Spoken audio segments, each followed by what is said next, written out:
أعوذ بالله من الشيطان الرجيم. بسم الله الرحمن الرحيم. يا أيها الذين آمنوا لا تقدموا بين يدي الله ورسوله واتقوا الله إن الله سميع عليم.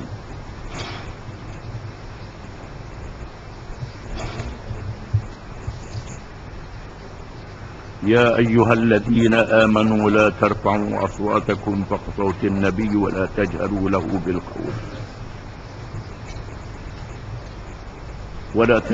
له بالقول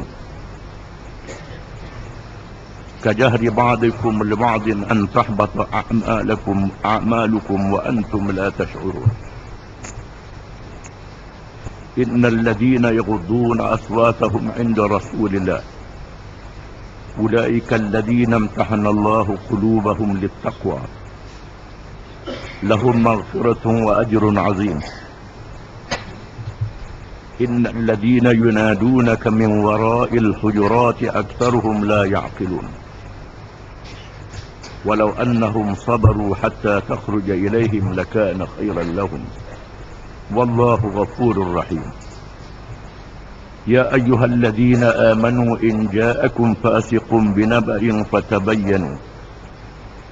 فتبينوا أن تصيبوا قوما بجهالة فتصبحوا على ما فعلتم نادمين.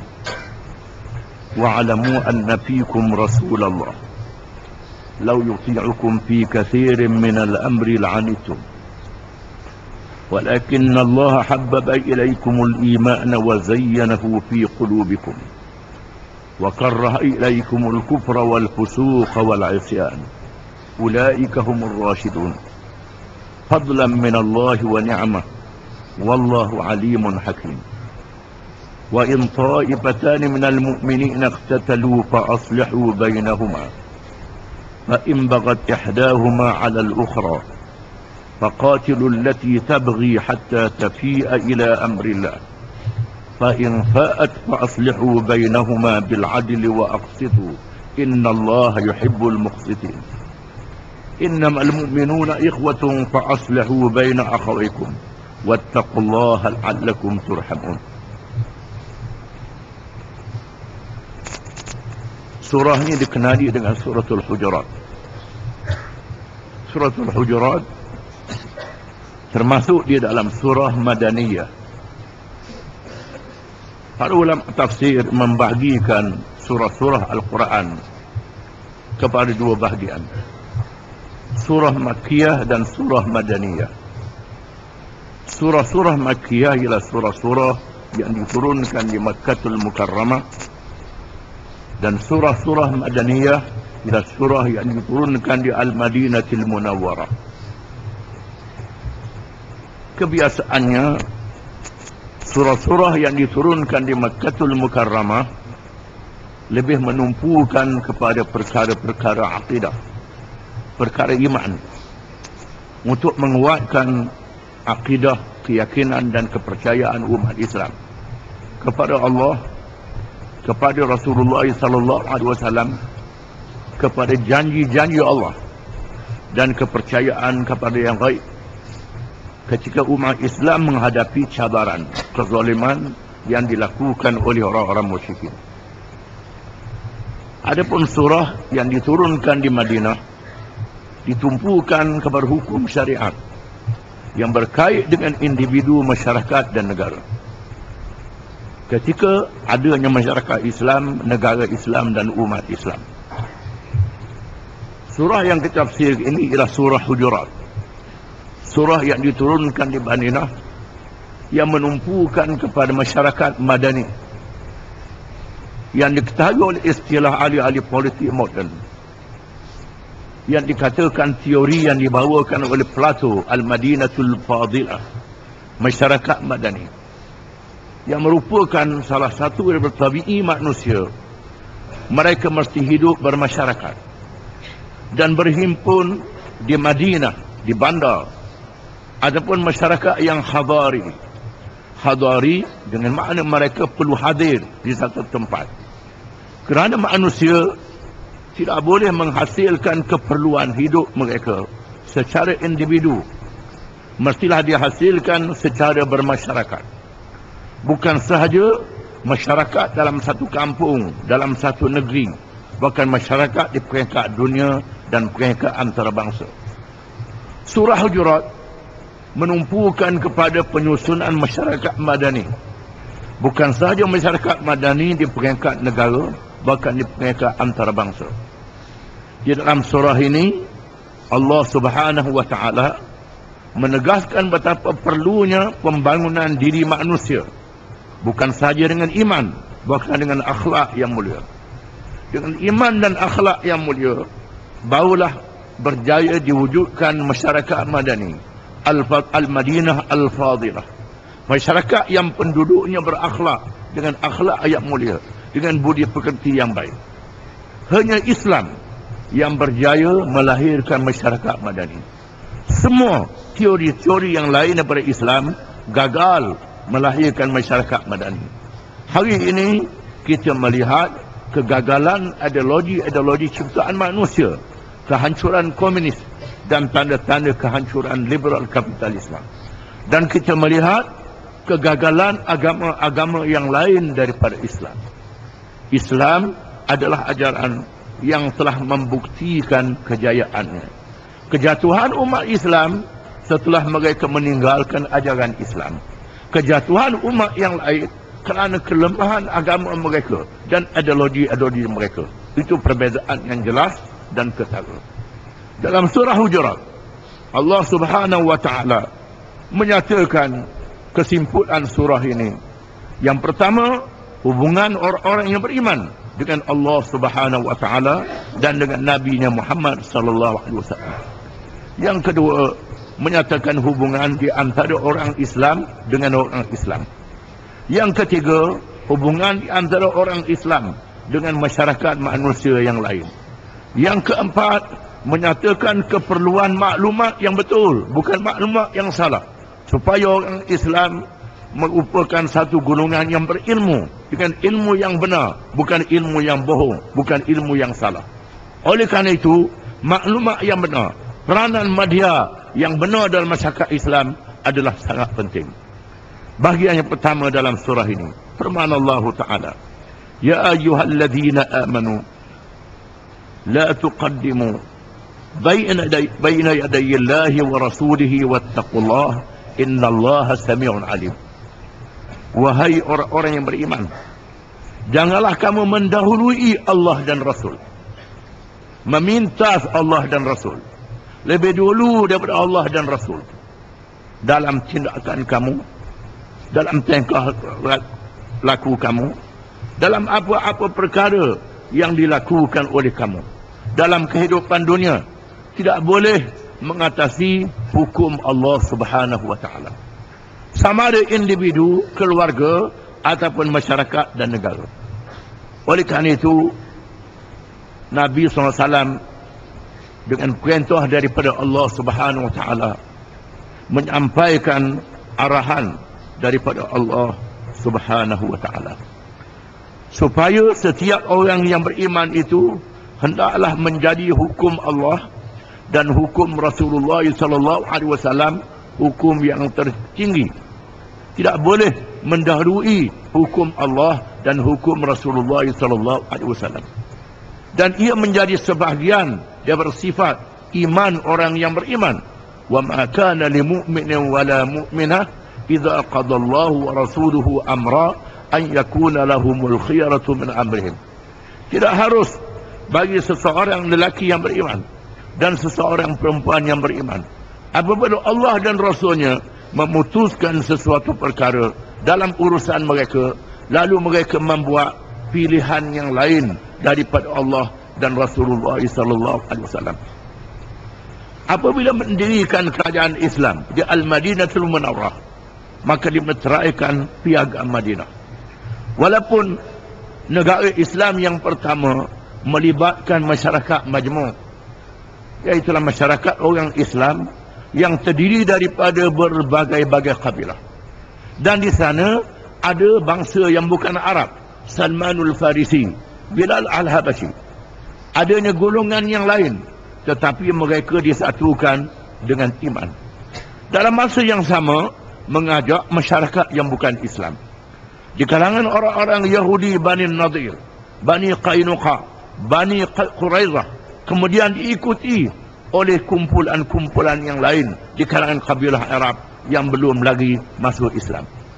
Dan dibenarkan hidup sama golongan munafiqin yang berpura-pura menjadi orang Islam, walaupun mereka adalah duri dalam daging.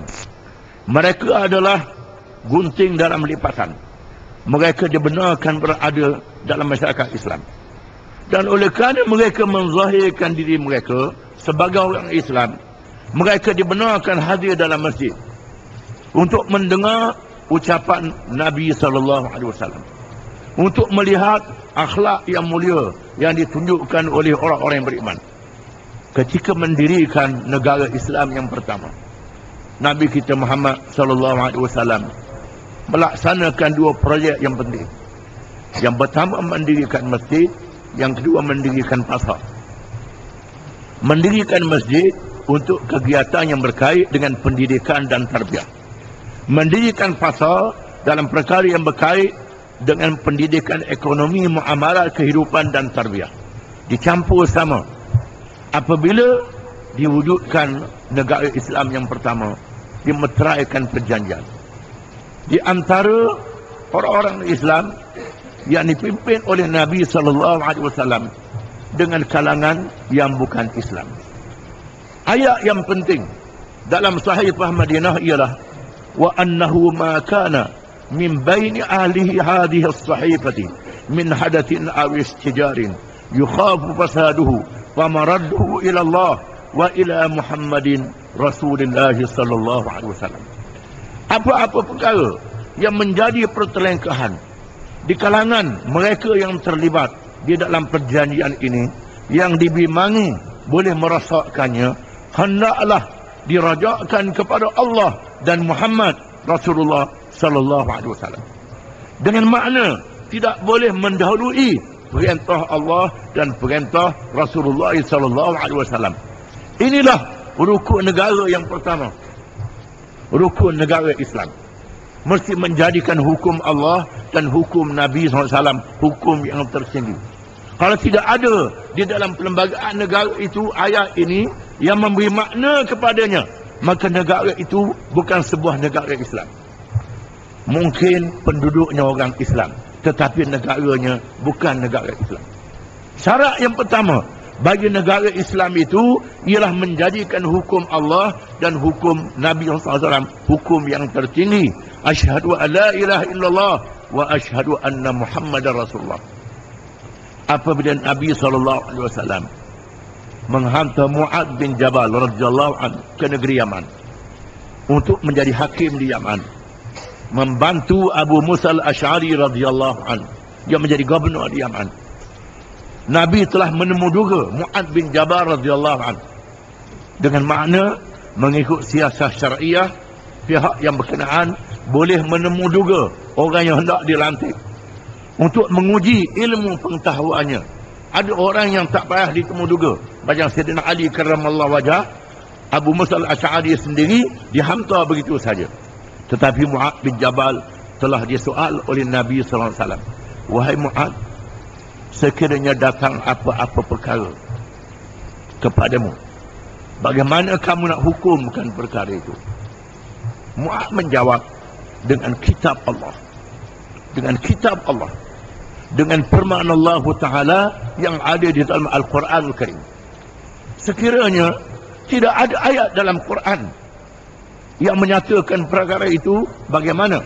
Mu'ad menjawab dengan sunnah Rasulullah. Sekiranya tidak ada sunnah Rasulullah, bagaimana wahai Mu'ad?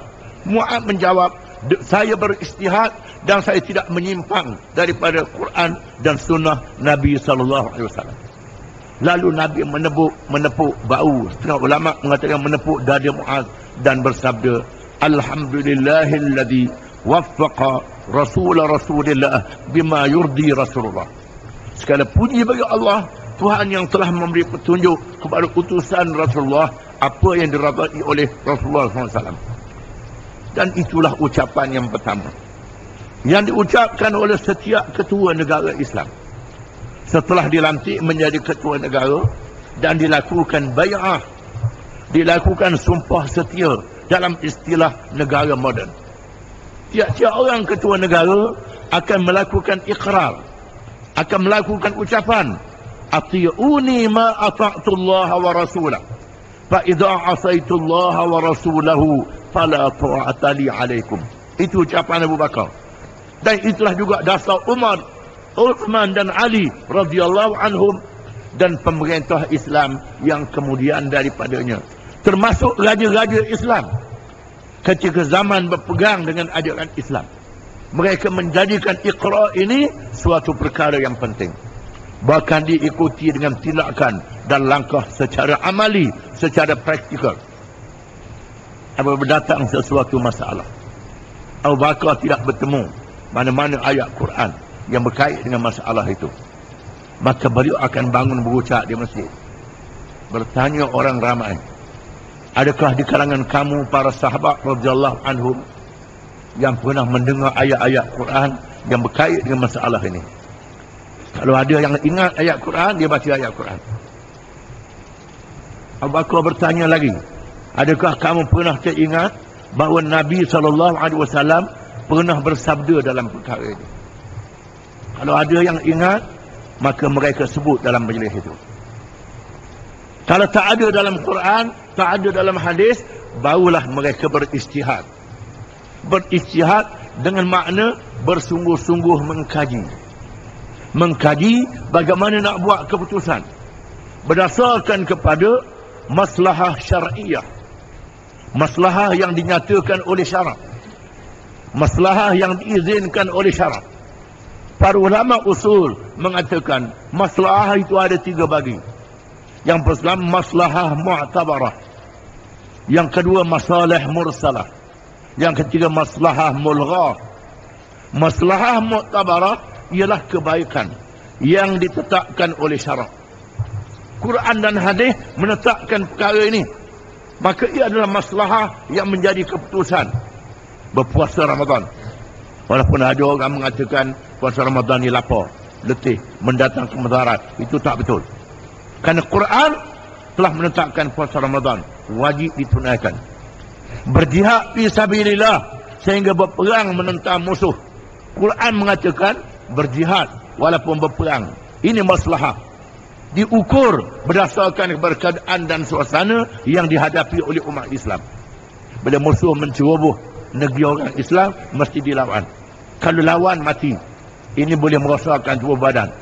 Quran mengatakan maslahah ialah menentang musuh yang nak menceroboh negeri Islam. Ini maslahah yang mu'tabarah. Arak adalah haram, mendatangkan mudarat. Judi adalah haram. Ini maslahah yang mu'tabarah. Di sana maslahah yang mulghah, maslahah yang dibatalkan oleh Quran, yang dibatalkan oleh hadis Nabi SAW.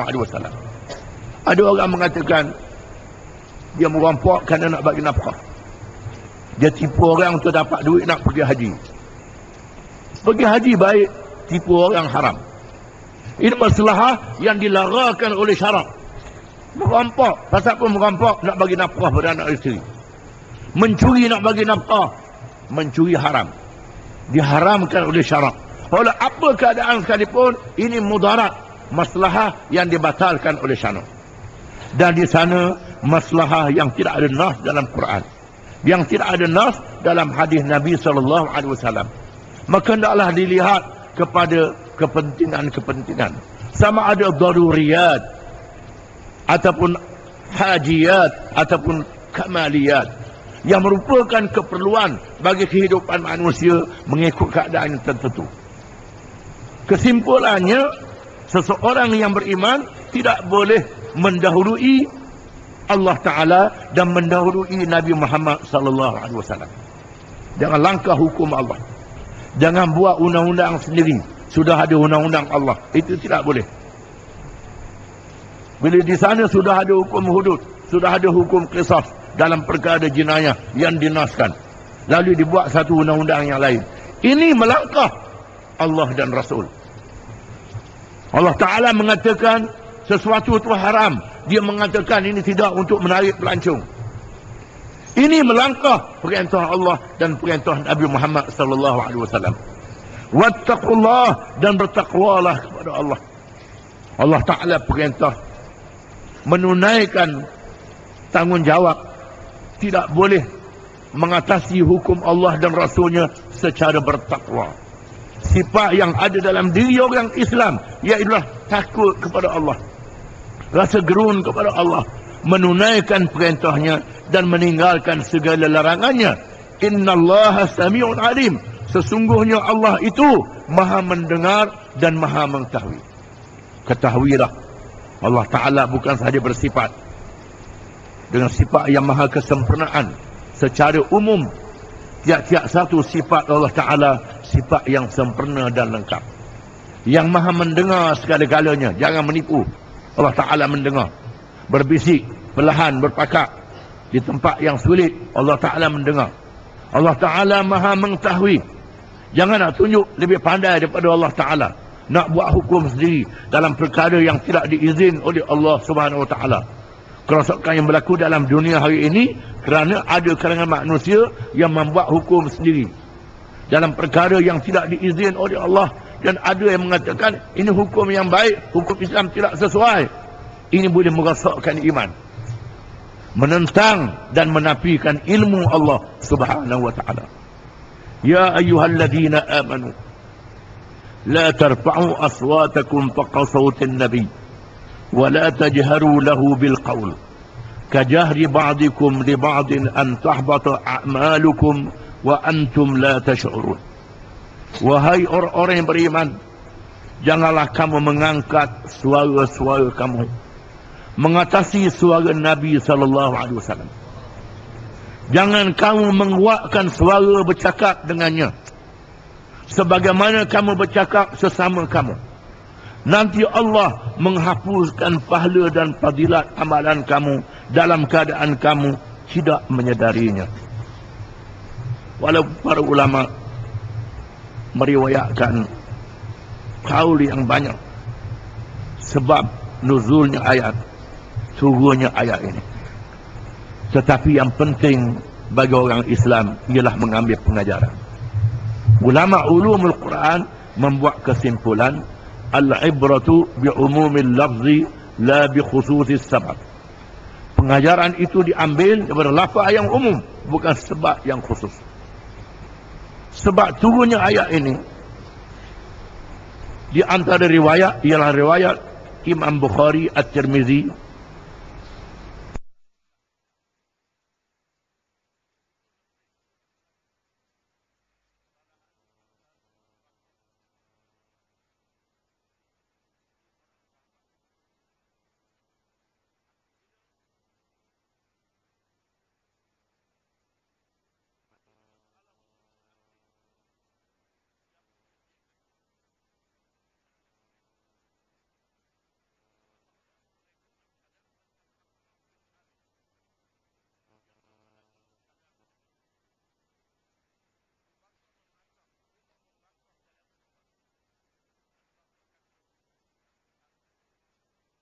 dia berlawan dengan aku. Kalau aku cadang, kamu bangkang. Ini kerja kamu, wahai Umar. Lalu berbalah di hadapan Nabi SAW. Lalu Allah menurunkan ayat ini. Mengikut riwayat yang lain, ada lagi sebab yang lain, sebab nuzul ayat ini, yang berkait dengan adanya di kalangan para sahabat yang melakukan amalan sebelum adanya penjelasan daripada Allah dan Nabi SAW dalam beberapa langkah mereka. Lalu Allah Ta'ala membetulkan mereka dengan teguran secara langsung melalui wahyu yang diturunkan. Sebagaimana saya sebut semalam, Allah Ta'ala mentarbiahkan Nabi Adam AS dengan kesalahan, supaya kesalahan itu lebih berkesan kepada seseorang untuk menerima pengajaran. Itulah tarbiyah yang dilakukan oleh Allah kepada generasi awal umat Islam. Allah Ta'ala tidak menurunkan Al-Quran sekaligus.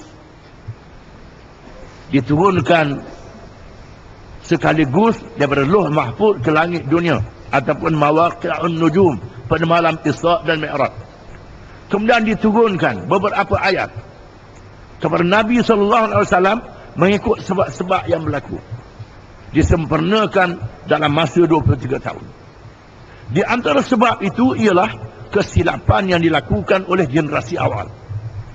Supaya ayat ini benar-benar mendidik dan mentarbiahkan mereka daripada kesalahan yang dilakukan. Adapun kita generasi yang ada pada hari ini, generasi yang kemudian, ketika wahyu telah disempurnakan, kita buat salah macam mana pun ayat Quran sudah tidak turun lagi. Kerana Allah telah menyempurnakan wahyu. Apa yang penting ialah kita mesti merajak ayat-ayat Quran. Merajak sebab-sebab nuzul. Sebab-sebab turun ayat ini. Di antara sebab-sebab turun ayat ini ialah kesilapan yang dilakukan oleh umat Islam pada hari ini.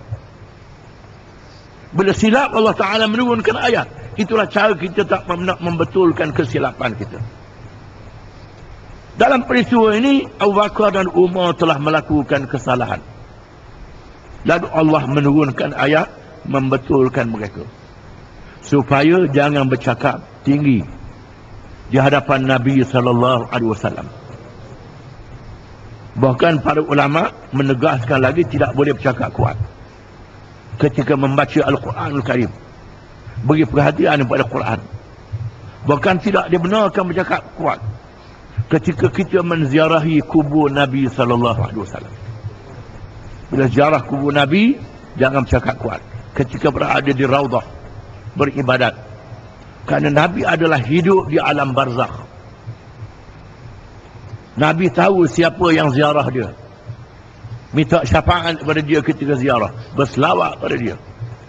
Dan Allah Ta'ala menyampaikan selawat umatnya kepada Nabi SAW. Oleh kerana itu, tak perlu kirim salam pada Nabi. Ada orang kirim salam. Bila nak pergi Mekah, sampaikan salam saja kepada Rasulullah. Tidakkah masa semayang, Assalamualaikum ayyuhan nabiyyu wa rahmatullahi wa barakatuh. Masa kita semayang, kita beri salam kepada Nabi, berselawat, dan ada malaikat yang menyampaikannya terus kepada Nabi SAW untuk melayakkan seseorang itu mendapat syafaatnya pada hari kiamat kelak. Dengan sebab itu, tak perlu kirim salam lah, berselawat banyak-banyak. Ada orang kirim salam ke Nabi bila orang nak pergi ke Mekah. Itu tak kena cara. Caranya ialah berselawat kepada Nabi SAW. Makruh kita bercakap kuat ketika berada di kubur Nabi SAW. Khalifah Umar bin Al-Khattab radhiyallahu anhu melihat dua orang sedang bercakap kuat ketika menziarahi Nabi SAW. Sayyidina Umar tanya, awak daripada mana? Kata mereka, kata mereka, kami daripada Taif. Sayyidina Umar kata, jangan cakap kuat. Hormat ke Nabi. Mujur kamu beritahu aku orang Taif. Kalau kamu orang sini, aku hantar dah, kata Sayyidina Umar. Aku pukul kamu kerana kamu telah melakukan jahat adab terhadap Nabi SAW. Kita mesti beradab di hadapan Nabi SAW di masa hidup dan di masa matinya. Kalau kita tidak baik beradab dengan Nabi SAW, nanti terhapus pahala amalan kita dalam keadaan kita tidak menyadarinya. Di zaman ini, di antara adab kita ialah berselawat bila disebut nama Nabi SAW. Innal ladhina yaghuddun aswatahum inda Rasulillah ulaika alladhina imtahana Allah qulubahum littaqwa lahum maghfiratun wa ajrun azim. Sesungguhnya orang-orang yang memperlahankan suara-suara mereka di sisi Rasulullah sallallahu alaihi wasallam, mereka itulah orang-orang yang diuji oleh Allah hati-hati mereka dengan sifat takwa. Bagi mereka keampunan dan ganjaran yang besar di sisi Allah Subhanahu wa taala. Di antara martabat bagi manusia ialah mereka diuji, tidak seperti malaikat. Malaikat tidak diuji. Manusia diuji iman mereka oleh Allah Subhanahu Wa Taala. Termasuk orang yang sudah beriman diuji oleh Allah Taala. Dengan ujian ini mereka mendapat ketinggian martabat dengan sifat takwa. Yang menentukan martabat manusia ialah takwa. Untuk meninggikan sifat takwa, hati-hati mereka perlu diuji oleh Allah Subhanahu Wa Taala. Pernah ditulis surat kepada Sayyidina Umar bin Khattab radhiyallahu anhu. Wahai Amirul Mukminin, yang makna lebih, seorang yang tak teringin pada maksiat, dia tak teringin pada maksiat, lalu dia meninggalkan maksiat itu, dia seorang yang baik kerana tak ada nafsu, tak teringin. Dan seorang yang teringin sangat pada maksiat, tapi kerana takutkan Allah, dia tak berani buat maksiat. Mana lebih? Sayyidina Umar menjawab, kelebihan dia beri kepada orang yang teringin, kemudian dia tak buat maksiat. Orang ni berjaya dalam ujian. Orang yang tak ada nafsu, tak buat maksiat, ada juga pahala, tapi fadilahnya tidak sama. Mereka yang ada nafsu, yang diuji oleh Allah Subhanahu Wa Taala. Di sinilah perlunya imtihan, ujian daripada Allah untuk melengkapkan diri dengan sifat takwa dan mendapat keampunan daripada Allah dan pahala yang besar. Kerana tiap-tiap orang manusia ada kelemahan masing-masing, ada silap masing-masing. Dengan kelemahan itu dia buat silap. Ada silap yang dia sedari, ada silap yang tidak dia sedari. Di sinilah Nabi SAW berdoa, Allahumma ighfirli ma qaddamtu wa ma akhartu wa ma a'lantu wa ma asrartu wa ma asrabtu wa ma anta a'lamu bihi minni. Wahai Tuhan, ampunilah aku apa yang aku terlajak, apa yang aku lambat, apa yang aku buat dosa secara zahir, secara tersembunyi, dan apa yang melampaui yang aku lakukan, dan apa yang aku tahu dan apa yang aku tidak tahu. Mungkin ia adalah satu dosa. Kita minta ampun semua. Tetapi pahala yang besar ialah mereka yang meninggalkan maksiat. Ada dalam dirinya untuk buat maksiat. Di antaranya ialah mereka yang memperlahankan suara mereka. Walaupun mereka boleh bercakap kuat, tapi memperlahankan suaranya kerana takut kepada Allah dan takut kepada Nabi sallallahu alaihi wasallam. Para ulama meriwayatkan di sana ada seorang sahabat yang diuji ketakwaannya, iaitu Thabit bin Qais bin Syammas radhiyallahu anhu.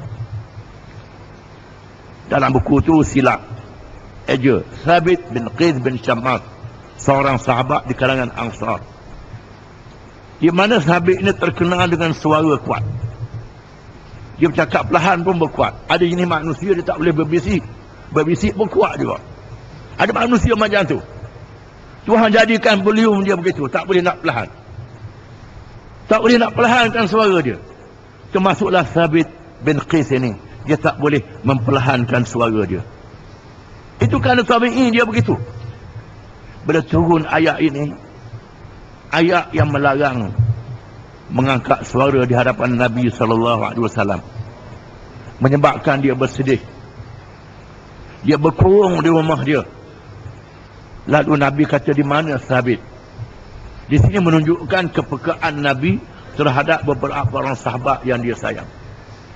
Ada orang yang Nabi perhati. Nabi ini ingatan dan perhatian dia kuat. Bila sembahyang jemaah, dia lihat sahabat-sahabat dia, ada yang datang, ada yang tak datang. Dan dalam majlis ada yang datang, ada yang tak datang. Walaupun dia tak tahu membaca dan menulis, ingatannya kuat. Nabi tanya, mana Qais? Thabit bin Qais, dia tak mari. Lalu rakan dia pergi, dia duduk di rumah dalam keadaan menangis, tunduk. Satu riwayat mengatakan dia mengikat diri dia dalam kandang kuda.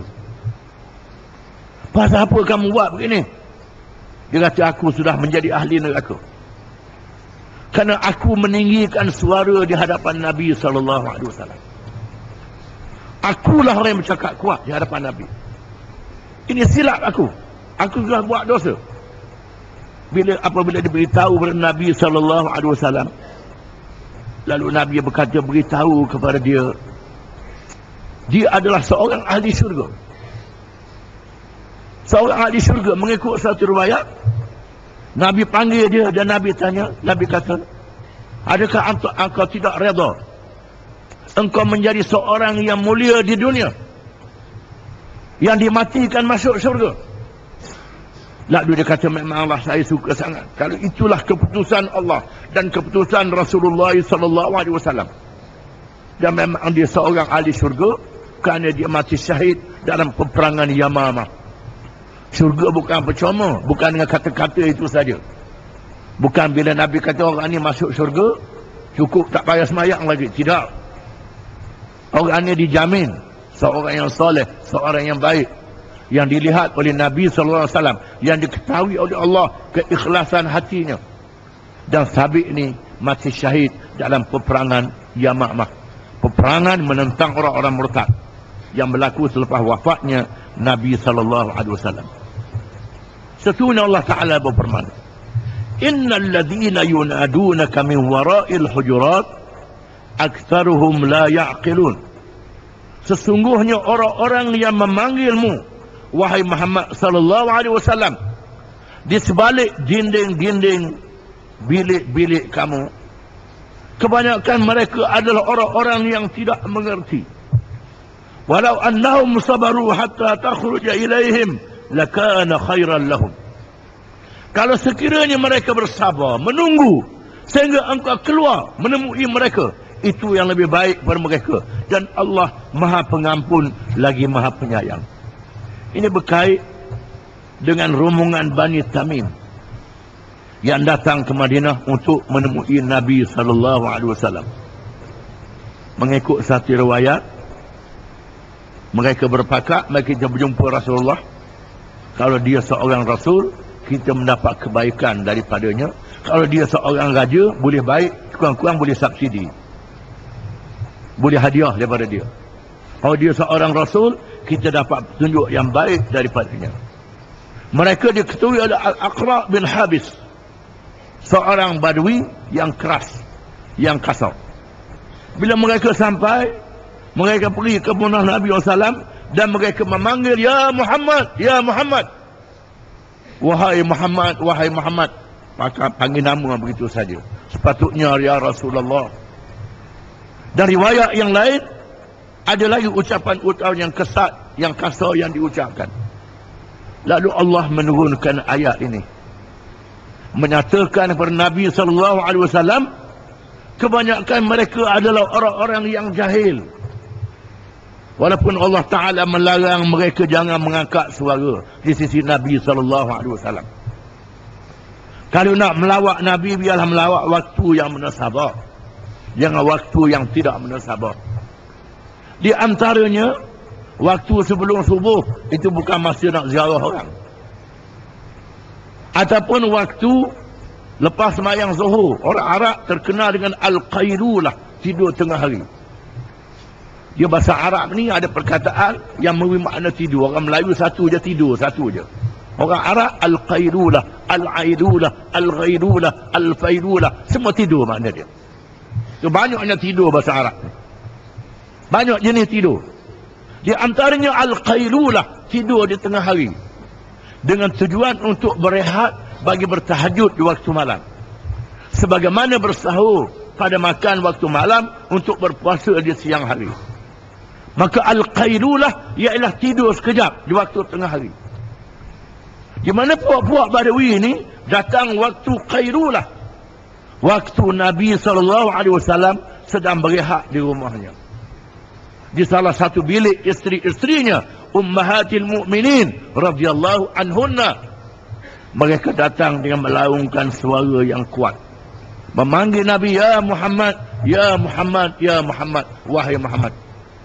Lalu Allah menyebut perkara ini kepada Nabi SAW dengan wahyi yang dibawa oleh malaikat Jibril.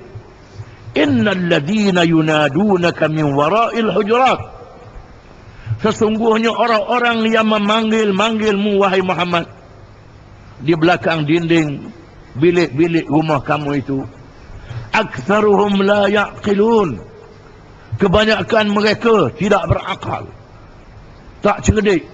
Kalau sebut bodoh dia marah, sebut tak cerdik tak apa. Tidak berakal, tidak pandai. Maafkan mereka. Dan Nabi memaafkan mereka. Walau annahum sabaru hatta takhruja ilaihim lakana khairan lahum. Kalau sekiranya mereka bersabar, menunggu sehingga engkau keluar menemui mereka, itu yang lebih baik kepada mereka. Wallahu ghafurur rahim. Namun demikian, Allah Maha Pengampun lagi Maha Penyayang. Walaupun dia Allah, Tuhan yang berkuasa segala-galanya, Allah Ta'ala Maha Pengampun lagi Maha Penyayang. Maka kamu juga wahai Muhammad, hendaklah bersifat pengampun dan penyayang. Termasuk terhadap orang Badui yang keras. Maka Nabi menunjukkan sifat pengampun dan penyayang. Keampunan mendahului kemarahannya. Ini menyebabkan orang Badui masuk Islam.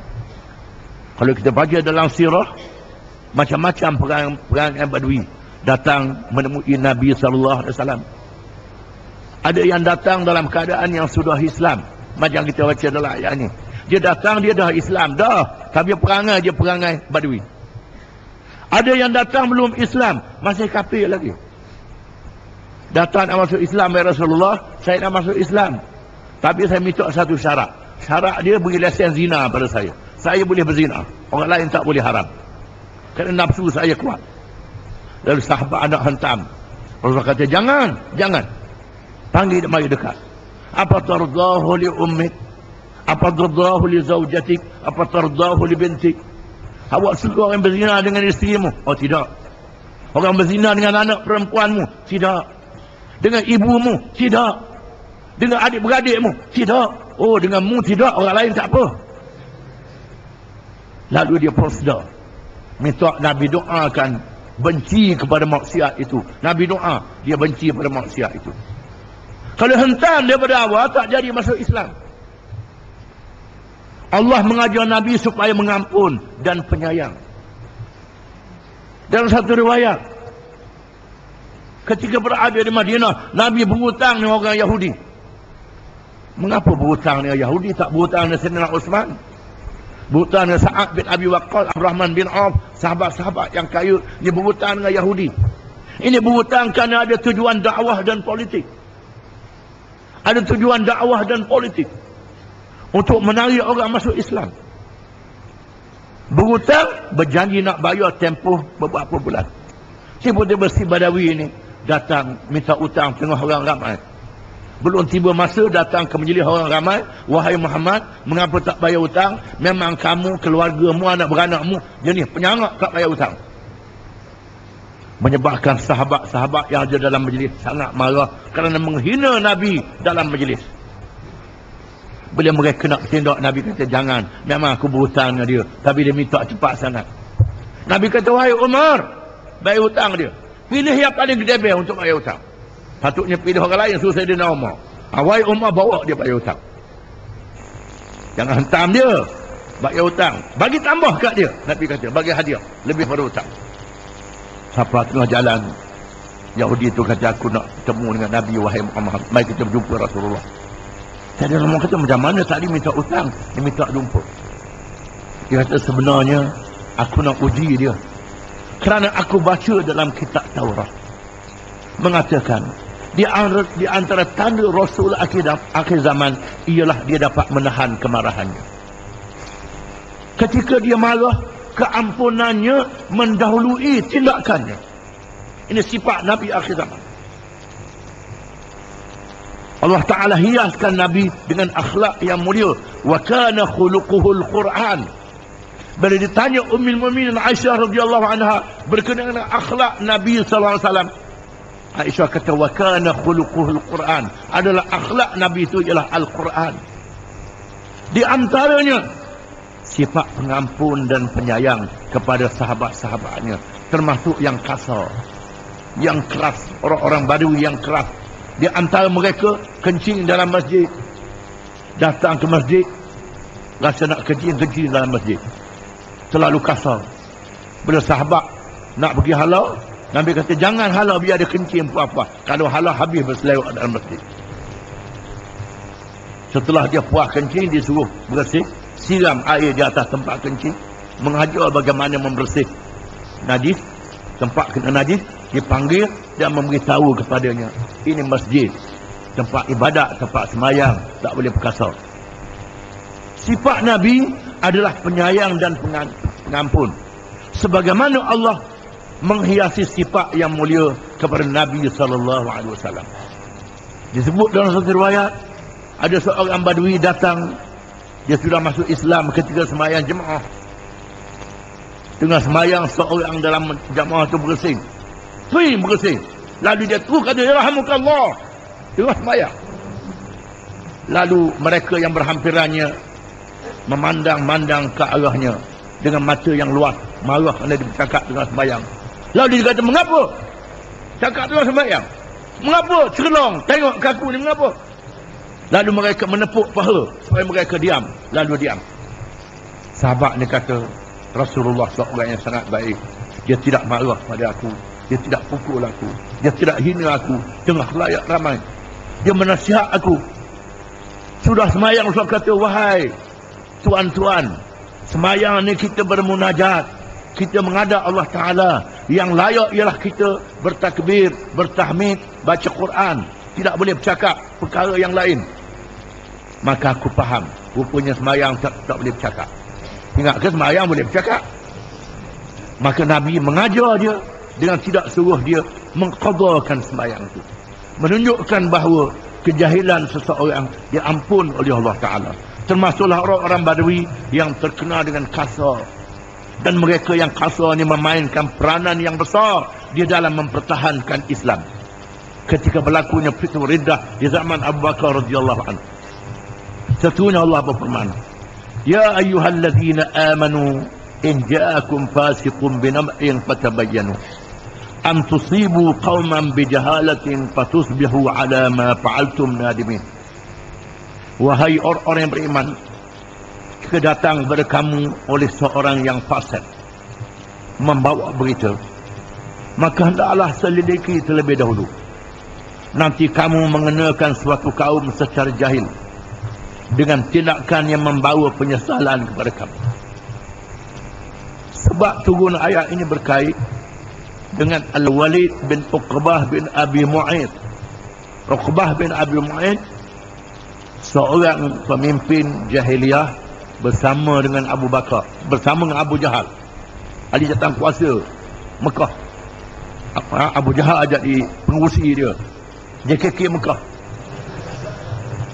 Di mana Uqbah bin Abi Mu'aid ni dia seorang pemimpin musyrikin, tapi anak dia Al-Walid bin Uqbah masuk Islam. Al-Walid telah melakukan satu kesalahan. Apabila Nabi SAW menugaskannya untuk memungut zakat daripada kabilah Bani Mustalik. Apabila Bani Mustalik masuk Islam, Bani Mustalik masuk Islam, pemimpinnya Al-Harith, iaitu bapa kepada Ummul Mukminin Juwariyah binti Al-Harith. Nabi berkahwin dengan salah seorang daripada wanita Bani Mustalik. Pemimpinnya datang dan berjanji nak bayar zakat, nak kumpulkan zakat daripada penduduk Bani Mustalik, nak serah pada Nabi SAW. Lalu ditugaskan Al-Walid bin Uqbah bin Abi Mu'aid untuk mengumpulkan zakat. Belum sampai di kampung Bani Mustalik, dia balik menyatakan bahawa kabilah Bani Mustalik ni telah menyeleweng, tak mau bayar zakat. Bawa maklumat tak betul. Mengikut satu riwayat yang lain, dia ada kes dengan salah seorang penduduk Bani Mustalik. Dia takut nak pergi. Dia takut kaum Bani Mustalik bertindak ke atas dia. Itu satu anggapan yang salah, yang tak betul. Pemimpin Bani Mustalik tunggu, wakil tak datang untuk bayar zakat. Tiba-tiba wakil tu Al-Walid bin Uqbah bin Abi Mu'aid melaporkan kepada Nabi SAW bahawa kaum Bani Mustalik sudah murtad, sudah menyeleweng. Mengikut satu riwayat, Nabi SAW menugaskan satu pasukan tentera yang dipimpin oleh Khalid ibn Walid radhiyallahu anhu untuk menyerang Bani Mustalik. Tetapi dia beri peringatan, jangan gopoh. Intip dulu, di mana Khalid menggerakkan tenteranya di waktu malam dengan perancangan untuk menyerangnya waktu subuh. Tiba-tiba mereka mendengar azan sembahyang subuh, menunjukkan bahawa penduduk Bani Mustalik masih beriman. Lalu Khalid bin Walid pulang ke Madinah, melaporkan kepada Nabi SAW. Kemudian datang pemimpin Bani Mustalik memberitahu Nabi SAW, "Wahai Rasulullah, kami dah kumpul zakat. Bagaimana wakil tak datang? Pegawai tak datang?" Lalu Allah menurunkan ayat ini, mendedahkan bahawa Al-Walid bin Uqbah bin Abi Mu'aid seorang yang fasik. Dia beriman tapi fasik, memberi maklumat yang salah, maklumat yang tak betul, menunjukkan bahawa menyebarkan maklumat dan menyampaikan maklumat yang salah menyebabkan jadi fasik. Termasuklah media-media yang suka melebarkan maklumat-maklumat yang tidak jelas, andaian-andaian yang salah, dengan tidak ada tasabut, tak selidik terlebih dulu. Menyebarkan maklumat yang salah ini dosanya sangat berat di sisi Allah Subhanahu wa taala. Disebut dalam satu hadis, Nabi SAW menceritakan kepada sahabatnya dalam satu kuliah subuh. Nabi mengatakan, "Semalam aku bermimpi dibawa oleh dua orang ni malaikat, Jibril dan Mikail, untuk melawat alam barzakh, alam akhirat. Dibawa melawat mereka yang diseksa di alam barzakh kerana melakukan kesalahan-kesalahan dosa, meninggalkan sembahyang, berzina, mengumpat. Di antaranya ialah dosa menyebarkan berita yang bohong. Disangkut dagunya tembus ke pipi, disangkut hidung tembus ke mata, disangkut dengan penyangkut yang menyeksa, dicabut, disangkut lagi di sebelah kiri dan kanan." Jibril kata, "Itulah dia wahai Muhammad, orang yang suka menyebarkan berita yang bohong, sehingga berita itu tersebar ke seluruh dunia. Terutamanya zaman teknologi maklumat, lagi cepatlah menyebarkan berita itu. Jangan mudah-mudah tulis blog, jangan mudah nak tunjuk jangan. Kalau maklumat itu salah, menyebabkan orang itu jadi fasik." Dan kita disuruh supaya bertabayyun. Fatabayyanu. Bila dapat maklumat, kena tabayyun. Kita dah tahu maklumat yang berlaku hari ini, maklumat yang perlu diawasi dan diselidiki. Ada kalangan kita belum nyata dah marah sama sendiri. Ini lagi berat. Kerana orang lain menyebarkan maklumat, kita marah kepada pemimpin untuk pemimpin ini kerana maklumat yang salah. Ini satu cara yang tak betul. Kita tak percaya kepada media yang lawan kita. Bila media menyiarkan berita tentang orang kita, percaya pula macam mana? Ini pelik. Satu benda yang sangat pelik, menyebabkan kita bergaduh sama sendiri. Allah Ta'ala menterbiahkan generasi awal umat Islam supaya berteliti dalam menyampaikan maklumat dan menerima maklumat, kerana di antara maklumat itu disebarkan oleh orang-orang yang fasik.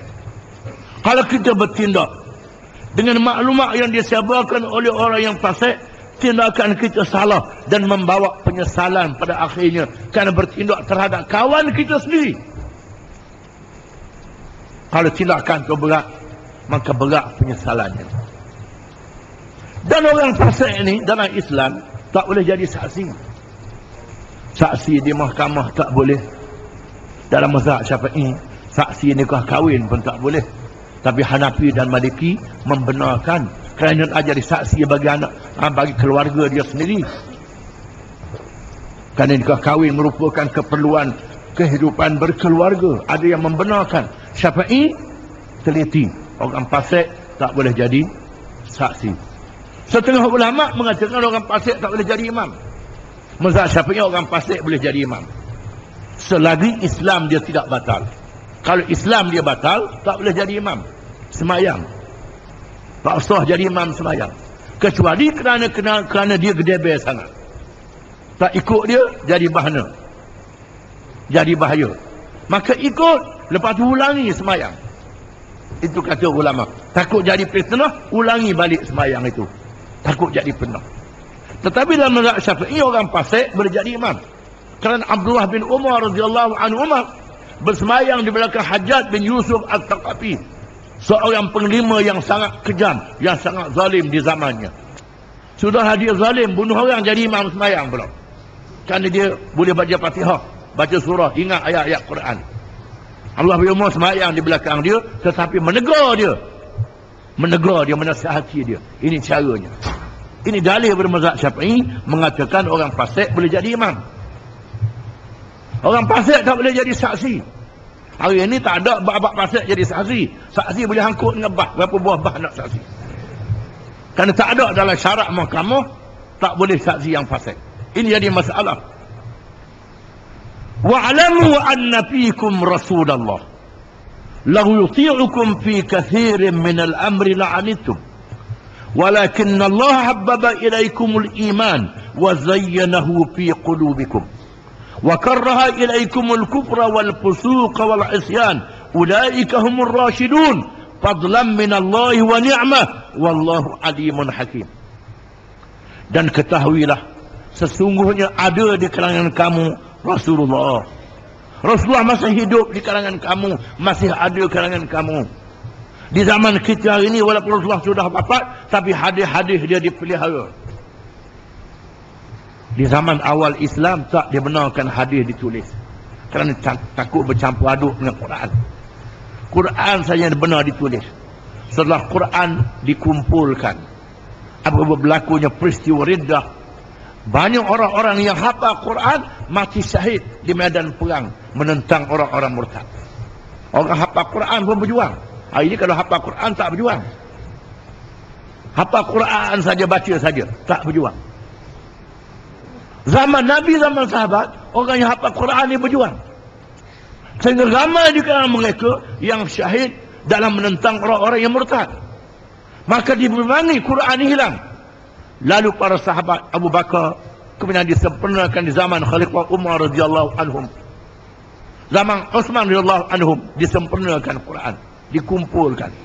Setelah Quran dibukukan dengan sempurna, dengan penyusunan yang ada pada hari ini, barulah dibenarkan hadis dikumpulkan.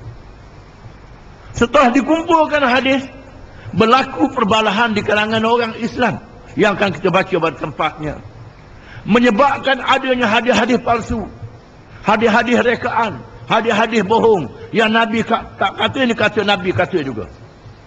Walaupun dosa besar, tapi ada orang yang buat dosa besar. Lalu para ulama menapis hadis-hadis ini. Imam Bukhari, Imam Muslim, Abu Daud, Tirmizi, Ibnu Majah, An-Nasai, Imam Ahmad dan lain-lain lagi mengumpulkan hadis-hadis ini.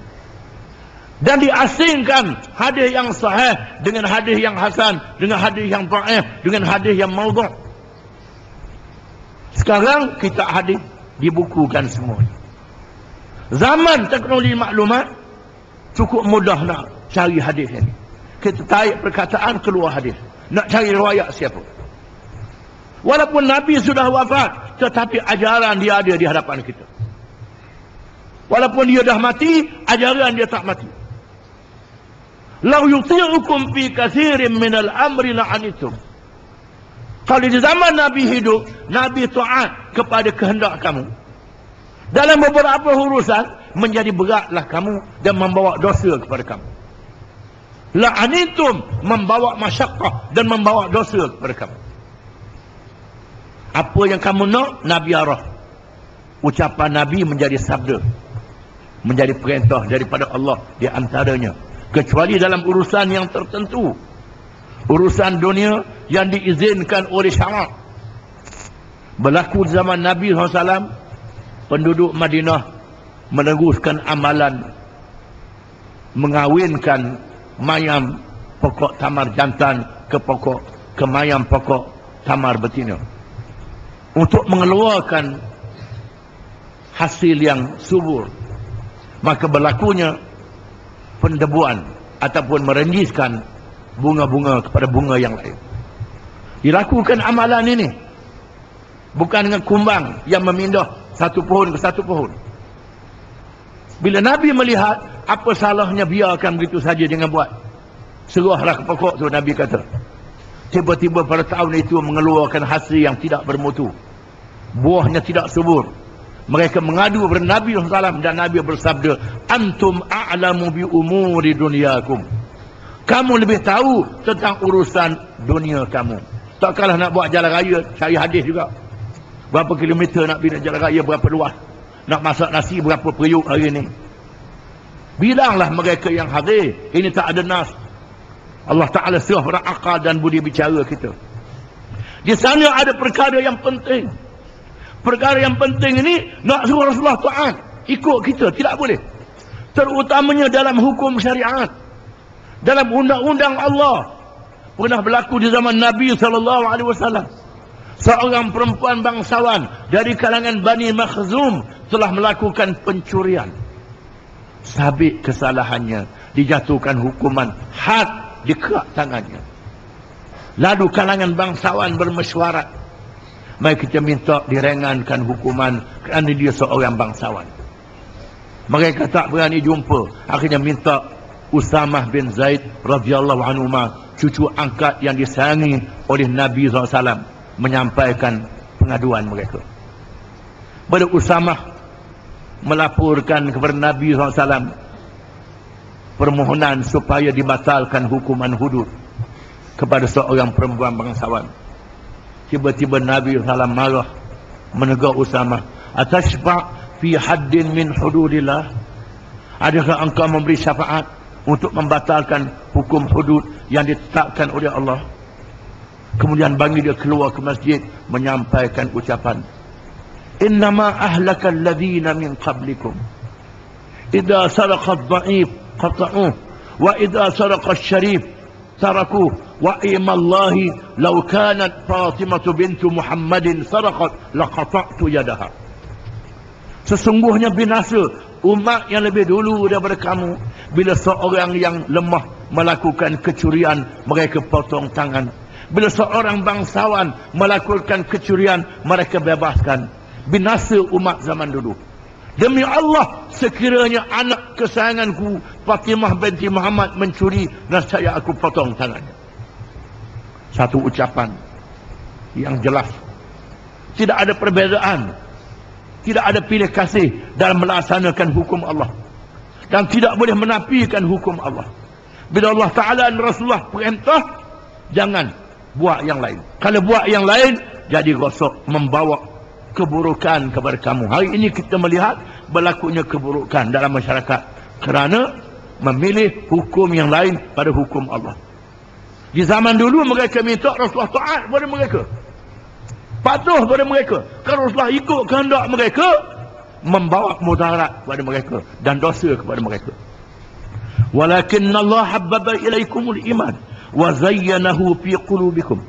Tetapi Allah jadikan rasa kasih kepada iman tersemak di dalam hati kamu, dan Allah Ta'ala hiaskan iman itu di dalam hati-hati kamu, dan Allah Ta'ala jadikan benci kepada kufur, fasik dan maksiat tersemak di dalam hati kamu. Mereka itulah orang-orang yang mendapat petunjuk daripada Allah. Itu semua adalah kurnia dan nikmat daripada Allah, dan Allah maha mengetahui segala-galanya dan bijaksana dalam hukum hakamnya.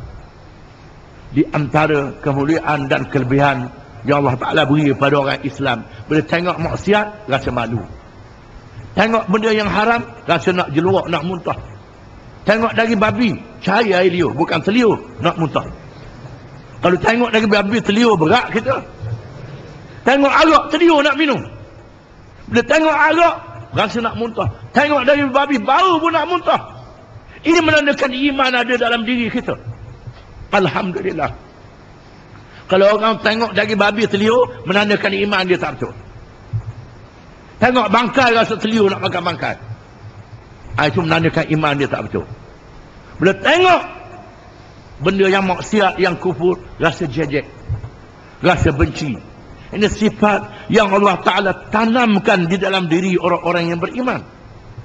Satu sifat yang sangat baik, pemeliharaan daripada Allah Subhanahu Wa Ta'ala. Di samping adanya nafsu nak melakukan maksiat, dalam masa yang sama adanya perasaan benci kepada maksiat.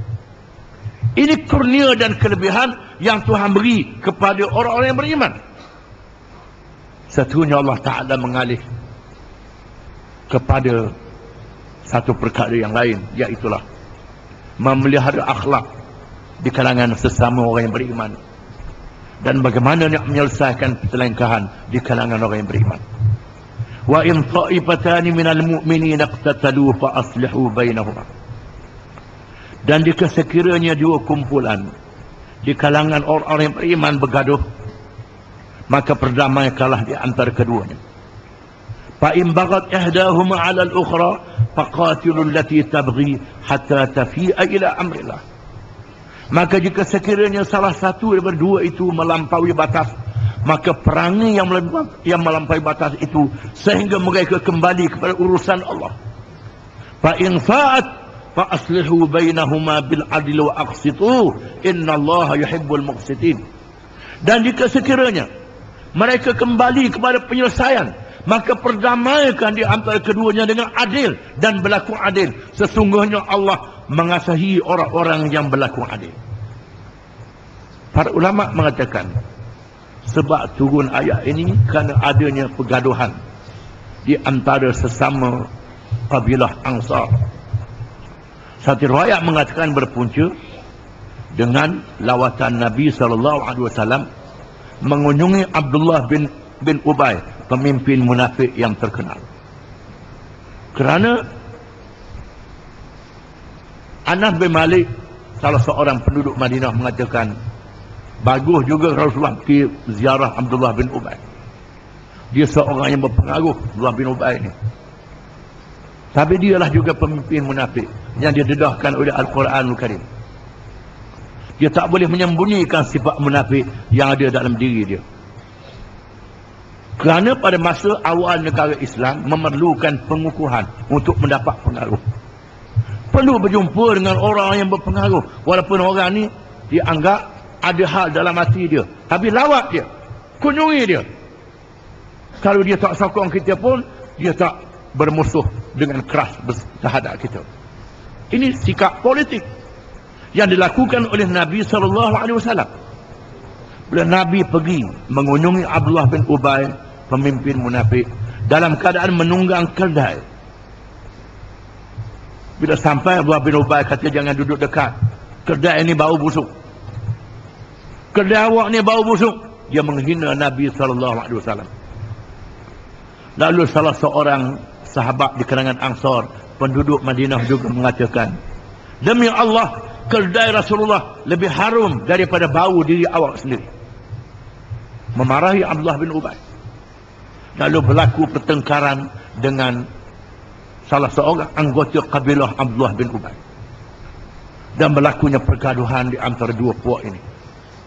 Menggunakan tangan, menggunakan kasut, menggunakan pelepah tangan. Berpukul di antara satu sama lain.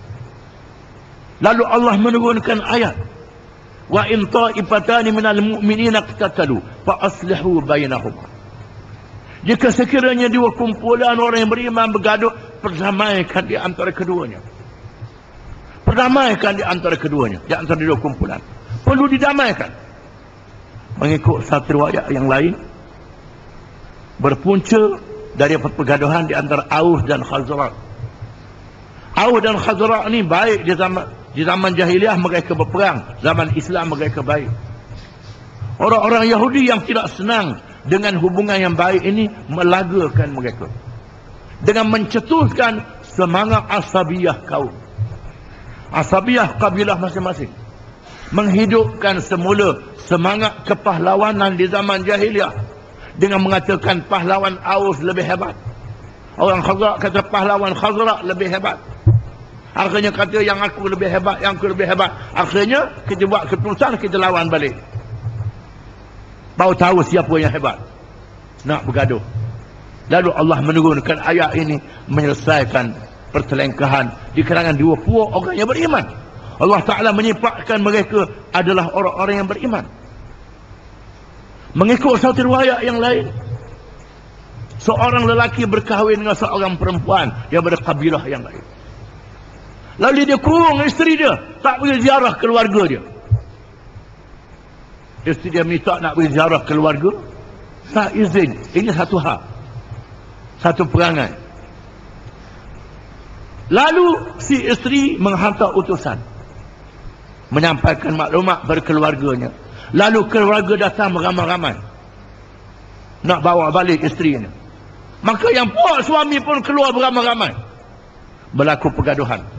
Lalu Allah menurunkan ayat supaya didamaikan di antara puak yang beriman ini.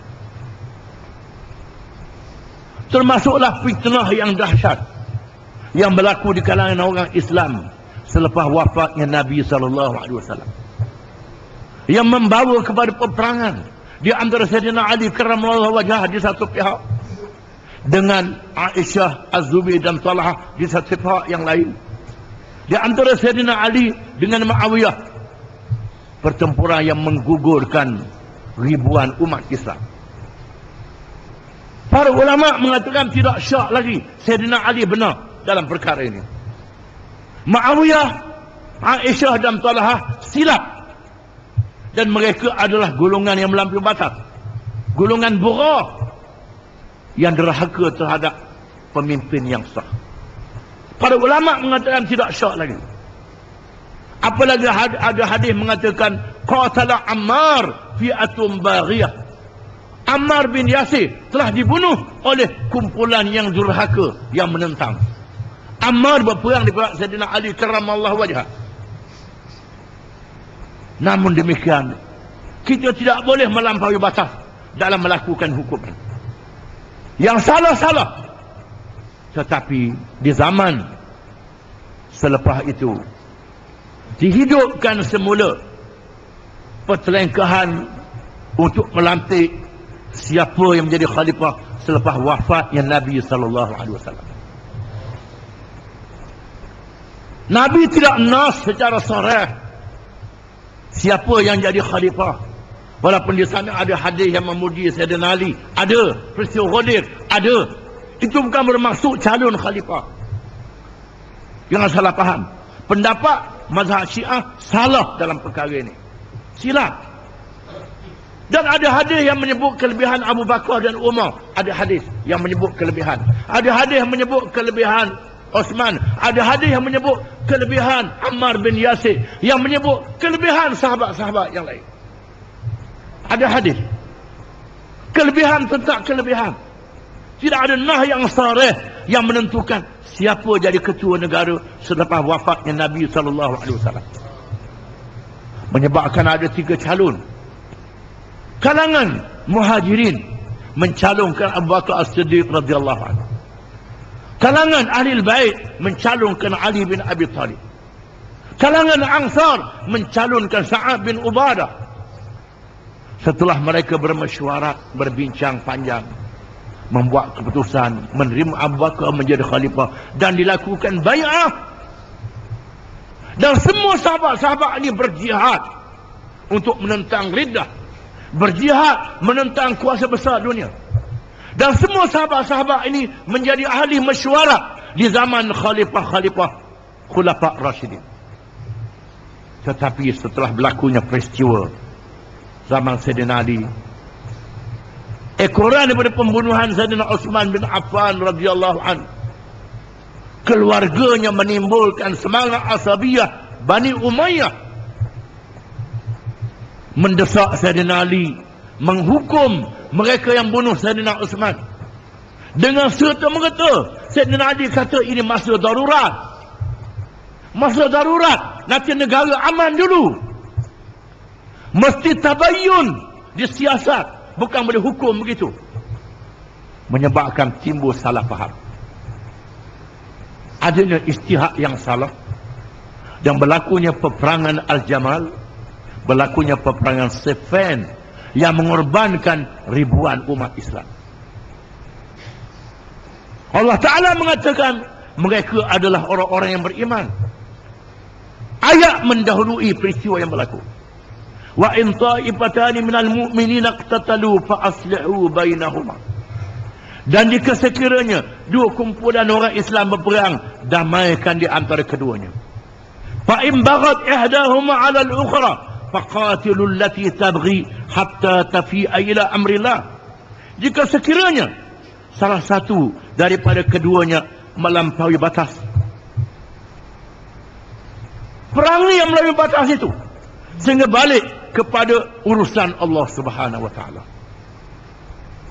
Tetapi di sana ada yang melampaui batas.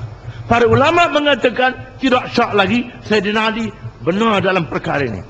Mereka yang memerangi Sayyidina Ali adalah mereka yang melampaui batas. Tetapi Allah mengampunkan dosa mereka. Kerana di sana ada ahli Badar. Ahli Badar terlibat.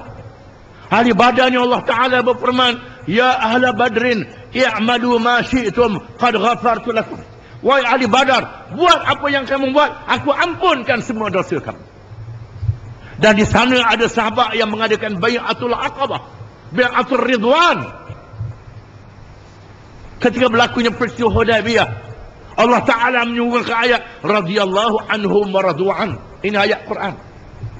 Dengan sebab itu, pandangan golongan Syiah dan golongan Khawarij yang mengkafirkan setengah sahabat adalah pandangan yang salah, pandangan yang tak tepat dengan Quran dan hadis Nabi sallallahu alaihi wasallam. Yang kita kena ingat, Sayyidina Ali ditanya tentang mereka yang memerangi dia. Allah tanya Sayyidina Ali, amusyrikuunahum, adakah mereka itu musyrikin wahai imam? Sayyidina Ali kata, la minasyirqi farru, mereka lari daripada syirik. Ini bukan orang syirik, mereka tidak syirik, kata Sayyidina Ali. Lalu ditanya Sayyidina Ali, amunafiqun, adakah mereka ni munafik? Sayyidina Ali kata, la, li'anna al-munafiqin la yadhkuruna Allah illa qalila. Kerana orang munafik tidak sebut Allah Ta'ala melainkan sikit saja. Mereka adalah ahli semayang dan ahli zikir. Lalu fama haluhum, mereka tanya, dah mereka macam mana? Musyrikin pun tidak, munafik pun tidak. Sayyidina Ali kata, ikhwanuna baghaw alaina, mereka adalah saudara-saudara kita yang melampau terhadap kita. Ini apa Sayyidina Ali. Yang jadi masalahnya, ada orang yang mendakwa jadi pengikut Sayyidina Ali lebih pada Sayyidina Ali lagi. Ini silap. Ini silap. Maka lahirnya mazhab Syiah dan mazhab Khawarij dalam masyarakat Islam. Namun demikian, para ulama mengisytiharkan dua mazhab Syiah adalah ahli millah, ahli Islam, dan satu mazhab Khawarij adalah ahli Islam. Dua mazhab Syiah ini ialah Imamiyah dan Zaidiyah. Dua mazhab ini dianggap sebagai umat Islam. Walaupun pandangan mereka salah, pandangan mereka silap. Itu silap dan masalah ijtihad. Kerana mereka berpegang dengan rukun Islam dan rukun iman macam kita. Lain pada dua ni, di luar daripada Islam. Ismailiyah, Sabaiyah, Bayaniyah, macam-macam nama. Ini bukan Islam. Jangan kita hukum Syiah tu semua kafir belaka. Tidak boleh. Jangan hukum semua Khawarij kafir belaka. Tidak boleh. Khawarij yang bermazhab ibadi, ini min ahli Islam. Mereka adalah orang Islam. Mereka khilaf dalam perkara cabang, bukanlah perkara asas rukun-rukun Islam. Ada mazhab-mazhab yang menyeleweng daripada asas hukum Islam, ini keluar daripada Islam. Tidak syah lagi. Dengan sebab itulah ulama-ulama yang muktabar menganggap mazhab-mazhab ini yang berkait dengan pertelengkahan politik, yang membawa kepada adi akidah. Kerana kumpulan ini tak terima hadis riwayat kumpulan ini. Kumpulan ini tak terima hadis riwayat kumpulan ini.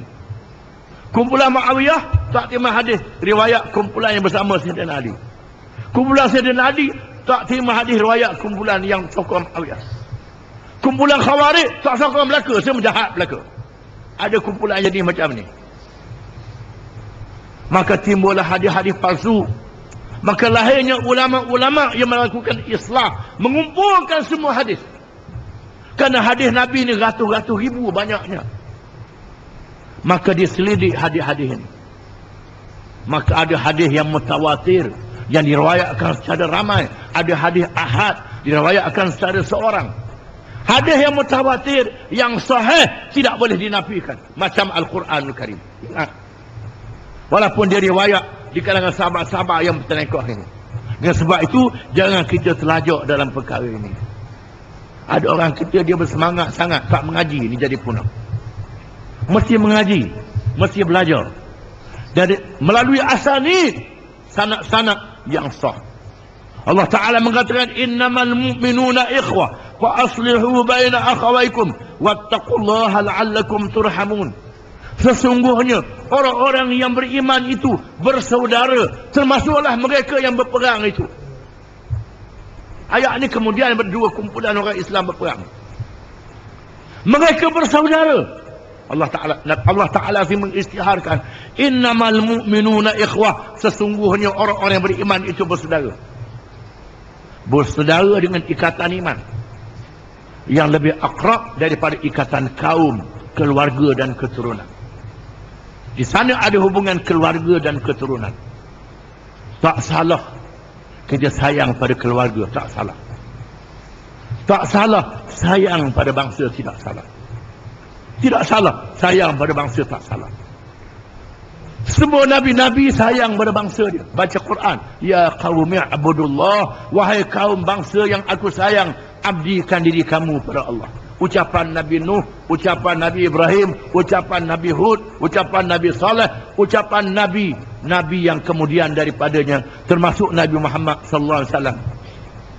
Ya qaumi, wahai kaum aku, wahai keluarga aku. Ini hubungan yang baik. Kita wajib mengadakan hubungan silaturrahim. Silaturrahim ialah hubungan keluarga di sebelah ayah dan ibu. Dengan beberapa pupunya wajib dijalinkan hubungan silaturrahim. Kalau putus silaturrahim, haram. Seorang anak diperintah menghormati dua ibu bapa, walaupun dua ibu bapa itu bukan agama Islam. Wabil walidaini ihsana, berbuat baik pada dua ibu bapa walaupun dua ibu bapa bukan Islam. Tetapi hubungan Islam mengatasi hubungan yang lain.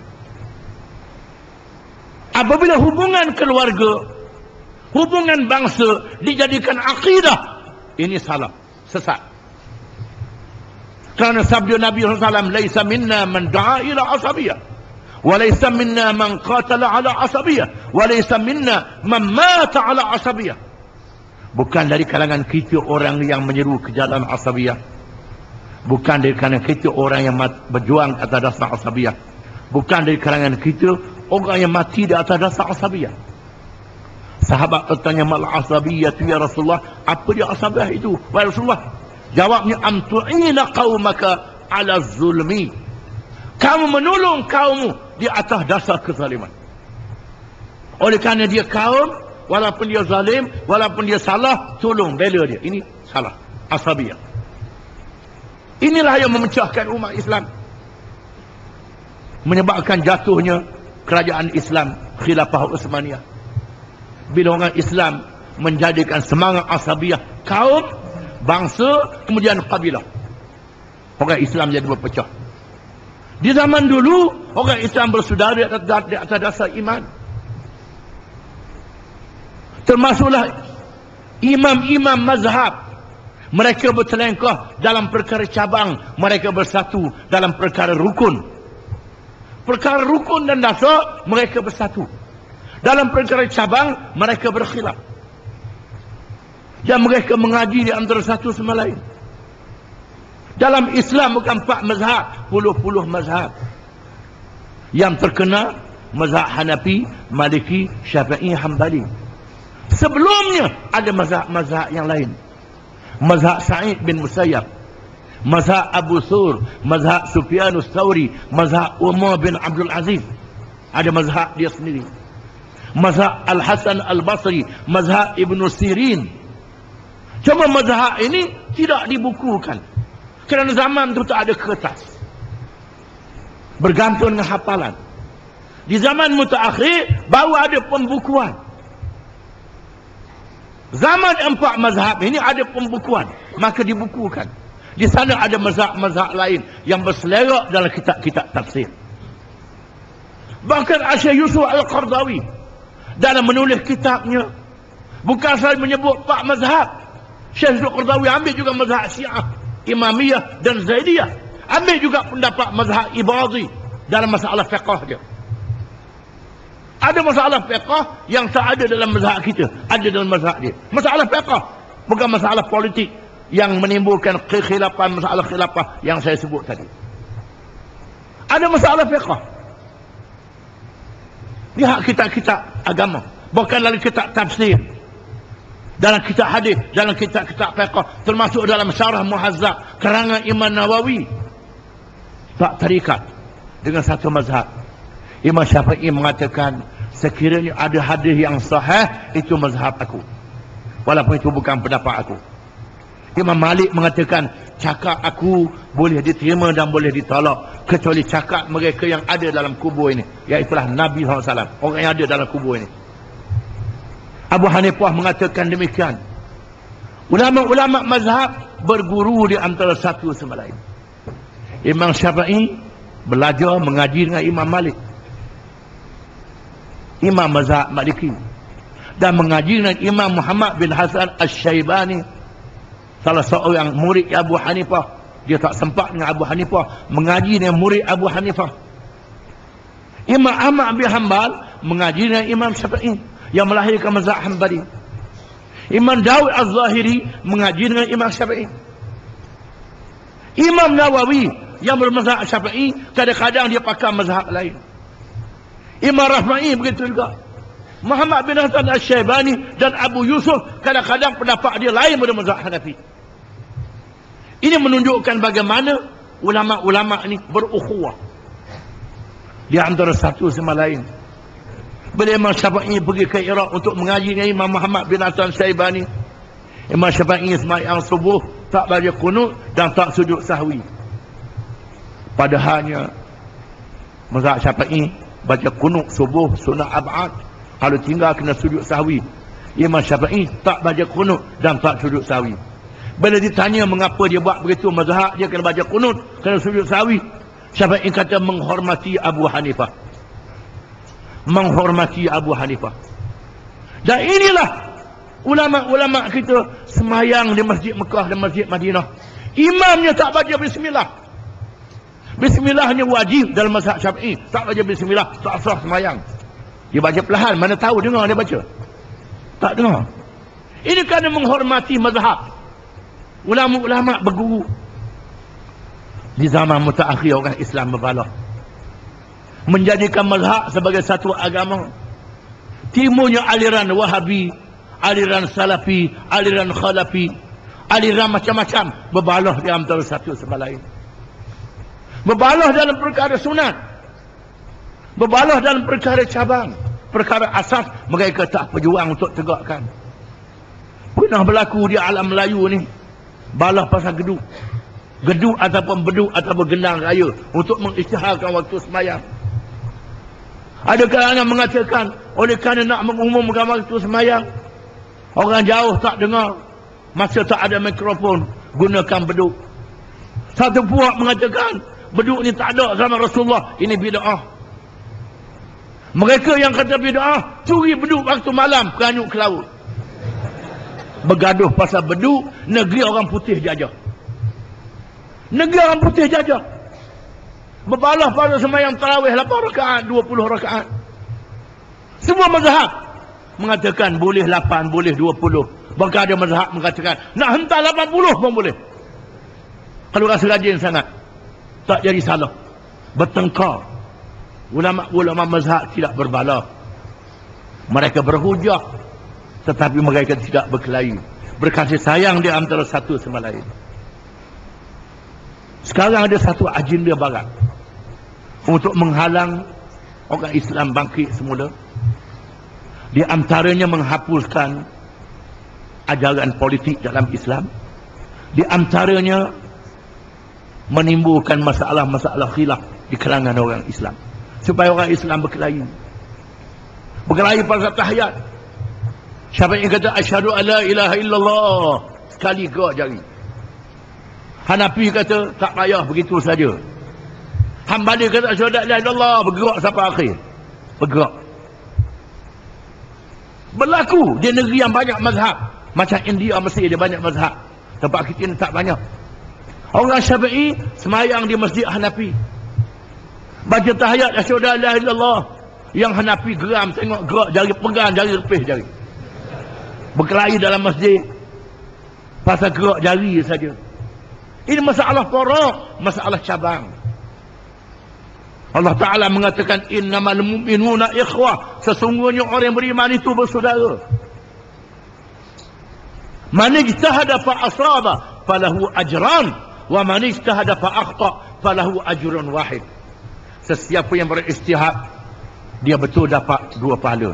Siapa yang beristihad dia salah dapat 1 pahala. Zaman penjajah dulu berlaku dalam PAS. Dalam PAS ni ada kaum tua, ada kaum muda. Kaum tua yang kuat berpegang dengan mazhab Syafi'i. Kaum muda ni yang ikut suka mazhab mana-mana. Dalam PAS ini ada berlaku perdebatan. Timbul masalah khilaf. Bewok boleh makan ke tak? Pasal bewok. Ada orang kata bewok ni haram, ada orang kata bewok ni macam bot. Berbahas pasal bewok di kalangan orang PAS masa itu. Ustaz Bakar Hamzah kata ikan kembung banyak lagi. Ustaz Bakar Hamzah kata tak usah bahas pasal bewok lah, ikan kembung banyak lagi. Makan ikan kembung dulu. Bertengkar pasal bewok. Ini masalah. Allah Ta'ala mengatakan innamal mu'minuna ikhwah, sesungguhnya orang yang beriman itu bersaudara. Fa aslihu baina akhawaikum, perdamaikan di antara kedua saudara kamu. Perdamaikan. Imam Ahmad dipanggil oleh Imam Syafi'i.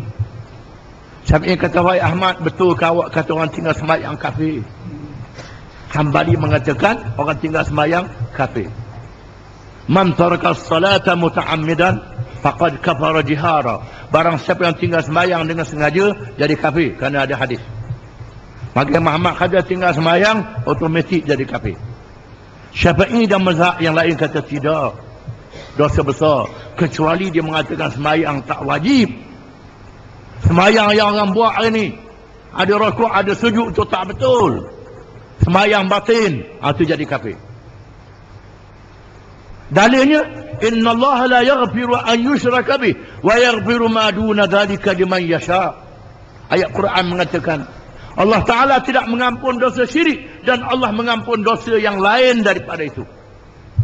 Menandakan mereka yang mengerjakan dosa besar tak jadi kafir. Mereka meninggalkan sembahyang. Kalau kata sembahyang itu wajib, dia malah, itu dosa besar. Jangan buat main, dosa besar. Imam Ahmad kata kafir. Syafi'i tanya, wahai Ahmad, betul ke awak kata orang tinggal sembahyang kafir? Imam Ahmad kata ya. Syafi'i tanya, bagaimana dia nak jadi Islam semula? Imam Ahmad kata mengucap 2 kalimah syahadah. Syafi'i kata dia dah mengucap. Dia dah mengucap, cuma dia tak sembahyang. Imam Ahmad kata dia sembahyang. Dia sembahyang jadi Islam. Syafi'i kata sembahyang dia tak sah kerana syarat sembahyang Islam. Ini masalah faraq, masalah cabang, masalah talqin dan masalah yang lain. Jangan berkelahi pasal itu. Cuma kita disuruh beramal dengan hadis yang sahih. Kalau berjumpa hadis yang sahih, ikut hadis yang sahih. Kalau hadis itu lemah, jangan pakai hadis yang lemah. Orang yang tahu hadis yang sahihnya orang yang mengaji. Ada orang yang tak mengaji, dia pakai begitu saja. Biarkan dia. Asal dia sembahyang sudah. Asal dia jadi orang Islam, tutup aurat sudah. Jangan bahas dengan dia. Orang ahli ilmu, dia bahas mana hadis sahih, mana tidak. Ini boleh. Ini batas-batas yang dijelaskan oleh syarak. Orang Islam bersaudara. Fa aslihu baina akhawaikum, maka perdamaikan di antara 2 saudara kamu yang bertelengkah, sama ada 2 orang ataupun 2 puak. Wattaqullaha la'allakum turhamun, dan bertakwalah kamu kepada Allah supaya kamu mendapat rahmat daripadanya. Dengan kita bertakwa, di antara takwa itu ialah menjalinkan hubungan berdasarkan kepada iman. Cukup untuk bahagian yang pertama. Wallahu alam. Yang bersama kita akhiri kuliah dengan berdoa. Bismillahirrahmanirrahim. Alhamdulillahirabbil alamin, hamdan yuafi ni'amahu wa yukafi'u mazidah.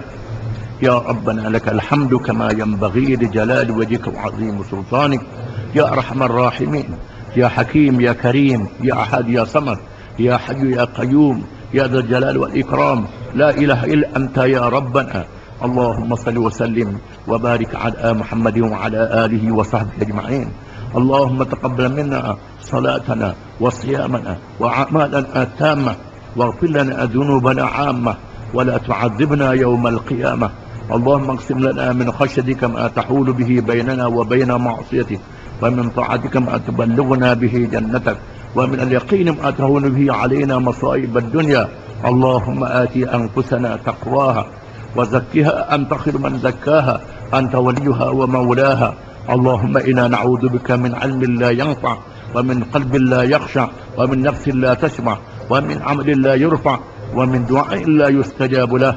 اللهم إنا نعوذ بك من منكرات الأخلاق والأعمال والأهواء.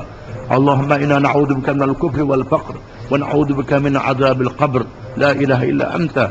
اللهم إنا نعوذ بك من الهم والحزن، ونعوذ بك من العجز والكسل، ونعوذ بك من الجبن والبخل، ونعوذ بك من غلبة الدين وقهر الرجال. اللهم حبب إلينا الإيمان وزينه في قلوبنا، وكره إلينا الكفر والفسوق والعصيان، واجعلنا من الراشدين. ربنا لا تزغ قلوبنا بعد إذ هديتنا، وهب لنا من لدنك رحمة إنك أنت الوهاب. ربنا هب لنا من لدنك رحمة وهيئ لنا من أمرنا رشدا. ربنا هب لنا من أزواجنا وذرياتنا قرة أعين واجعلنا للمتقين إماما. ربنا اجعلنا مقيم الصلاة ومن ذريتنا ربنا وتقبل دعاء. ربنا اغفر لنا ولوالدينا وللمؤمنين يوم يقوم الحساب. ربنا أحينا مسلمين وتوفنا مسلمين وألحقنا بالصالحين. ربنا اغفر لنا ذنوبنا وإسرافنا في أمرنا، وثبت أقدامنا وانصرنا على القوم الكافرين. على الله توكلنا. ربنا لا تجعلنا فتنة للقوم الظالمين، ونجنا برحمتك من القوم الكافرين. ربنا ظلمنا أنفسنا، وإن لم تغفر لنا وترحمنا لنكونن من الخاسرين. ربنا آتنا في الدنيا حسنة وفي الآخرة حسنة وقنا عذاب النار. وصلى الله وسلم وبارك على محمد وعلى آله وصحبه أجمعين. وآخر دعوانا